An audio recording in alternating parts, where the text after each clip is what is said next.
So we're going to start with Emily. Emily, talk to me about what constitutes good sportsmanship for you. I think positive sportsmanship is a vital aspect of the game, whatever you're playing as a whole, all athletics, because if it's such a broad topic, if you're not respectful, responsible,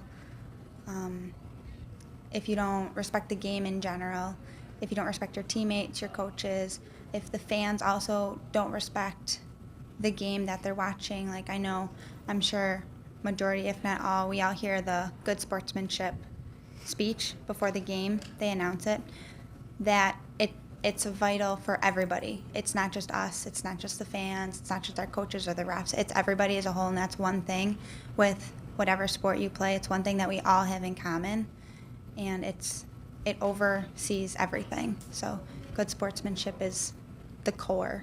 So Mary Kate, on your campus at Iona, Yeah. do you have policies? Do you We talk do. about it? Yeah, we over the summer we have to sign something that says we're going to follow good sportsmanship, and it goes on and off the field. We even individually for each sport, your coach comes up with a policy for sportsmanship. So it's important that we all follow that, not only for our school but our specific sport, and we have to remember that we're representing not only our school but MAAC as well. Like when we all come here, we all get along well because we all have respect that we're all in the MAAC conference, and I think that shows good sportsmanship as well. That's great. I bet you have some great stories about bad sportsmanship. Yeah. All right. It's always a bad element that really gets notoriety, and we notice occasionally from the conference office that a few parents get involved in it too. So I know as a parent myself, I embarrass some of my own kids on the sidelines occasionally. So we all can, cross that line. But Colby, talk to me. What's your view? How do you feel about it? Lacrosse is certainly an intense sport. I think that as you're representing your institution, your actions should speak more than your words. And when you use words that are unsportsmanlike, I think it really represents your school. And I don't think that should be what you're looking for as a student athlete. And you should be focusing on what your representation is on the field, off the field. So I think sportsmanship really includes that. And I think that if we consider what we're doing here as SAAC reps, I think that's a part of the sportsmanship, and I think that's great. And I think what we bring as leaders also represents what we want us to be, our team to be on the field. So Ed, Colby mentioned off-field behavior. You're a quarterback. You have a big position on the field. When you're off the field and you're just out with your buds in the neighborhood and around campus, what's your view of it? Do you still think that's a burden you walk around with, that you have to project some level of leadership and sportsmanship? Yeah, definitely. That's part, I think, of just being a student athlete. Obviously, student athletes on campus get a lot of attention. And as being a student athlete, someone that wears your school's colors, it has a lot of gear in your school's name, I think you always have to carry your sportsmanship on and off the field, and also kind of act as a leader, because you're ultimately representing your school, you're representing your team, and unpositive actions that happen off the field can weigh a big part into how faculty members look at your team, and the way the community looks at your team. And ultimately, being a leader, I want our team to be looked at in the most positive way in our community and in our school as we can. So as a leader, I really try to keep all the guys on our team really focused on the student athlete that we want to be, and try to act as someone that some other guys on our team can look up to. So you get in the huddle occasionally. You have to remind people that you're leaders and you're out here. You don't want penalties for bad behavior. No, yeah. Hurts the team, hurts your effort overall. Yeah, definitely, our team knows a lot about penalties. I know we have to do up downs every time we get a certain penalty in our game. So and some penalties happen, are part of procedure penalties, but definitely the sportsmanship penalties, the excessive contact or excessive celebration and stuff like that personally as an athlete you can handle, because it comes from your attitude and the way you look at the game. Those are penalties that we really try to cut down on our team. So Caitlin, pop quiz time. No, you've been waiting for this. So as an athlete, comments directed to an official, acceptable, not acceptable, up to what point? How do you handle it? Because tennis, oftentimes, you have to work with the games official there. I think comments are appropriate. I think it's how you comment. I think it's, when you're in a match and it's set point, or you're in a game and it's an important point, there's a lot of passion involved. So if a ref calls a call that you disagree with, you're allowed to question it, because that's your game and that's your right, but you shouldn't use foul language. You shouldn't get in the ref's face. You should respect their call and move on to the next point. Maddie, swearing, foul language. There's a time and a place, and when you're, competing, you're representing yourself, you're representing your team, your family. Swearing is inappropriate always, to your teammates, to the officials, to opponents. It's all about respect. We understand as student athletes what everyone's going through. We understand high pressure situations, and you have to have self-control and discipline as an athlete. That's good. How about you, Gina? I feel the same way. I think obviously different sports, you interact differently with the officials. In more team settings, the captain's kind of that person that can talk to the official in a respectable way.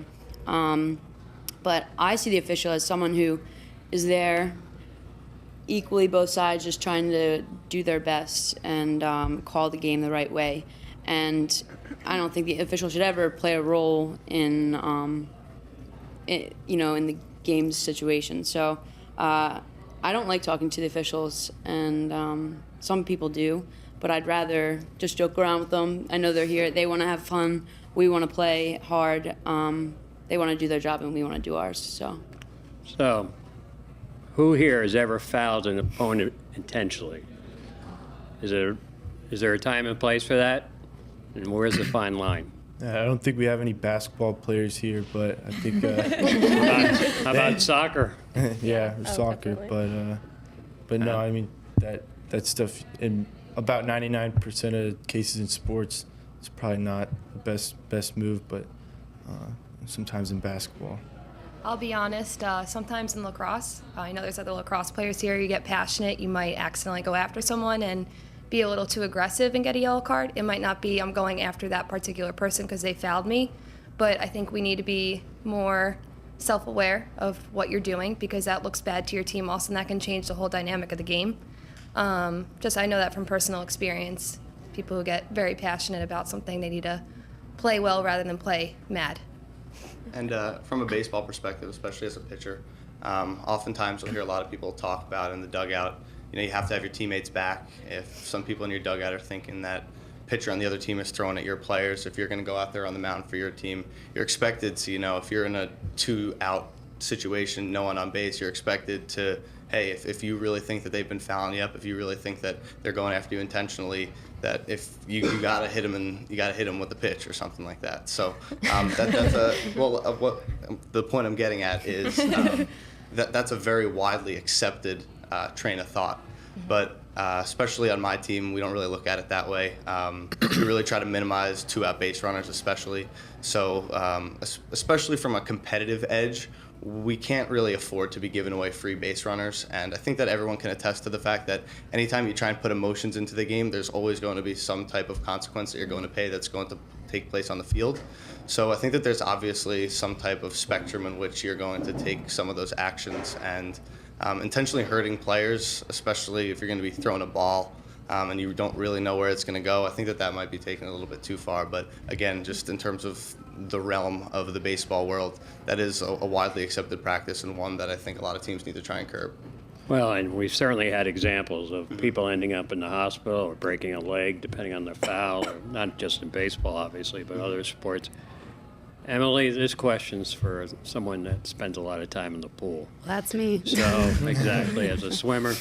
So last year we had a situation, I know Barbara Church, our senior woman administrator who handles compliance, probably wrote this one, but we had an opponent bitten by another opponent in water polo. I thought you were about to say swimming. That's unheard of. So how do you envision that being handled? I don't think biting someone necessarily is the way to go about it. I can assume from my understanding, that it had to be out of passion. Like we've said, when people come down to these decisions, it's usually out of passion. I wouldn't hope that it'd be out of, oh, I'm trying to hurt this person. But at the same time, I think there's definitely a line that needs to be drawn with, people throwing punches, biting people. I think there's definitely a line there, but I'd hope to believe that's out of passion, but I still think it's definitely wrong.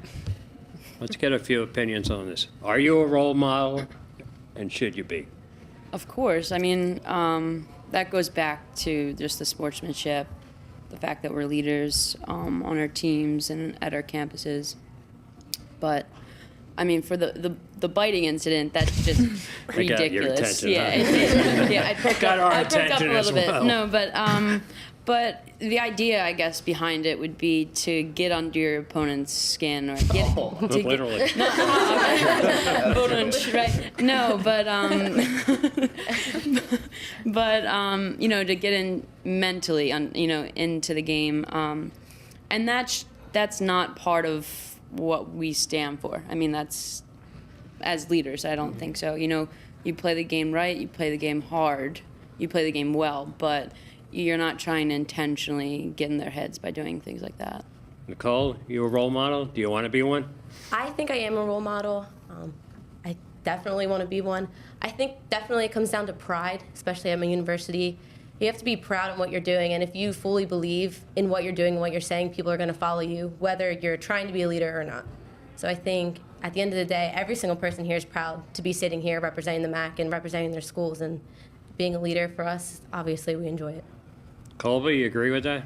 I think that when a school has you put their name in your chest, you're representing them, and you want to be the best role model you can be, starting from the student athlete to the coach. My coach, Randy Mearns, is one of the greatest athletes from Canisius history, and one of the greatest coaches, and he's one of the greatest models I know for sportsmanship and talking to the refs because of the respect that he gives them and the respect they give him. And I think that in a scenario where we're being role models, we have to be respectful just as much as the person has to give respect to you. So I think that's one of the things that you get to become when you're wearing your school's name on your chest.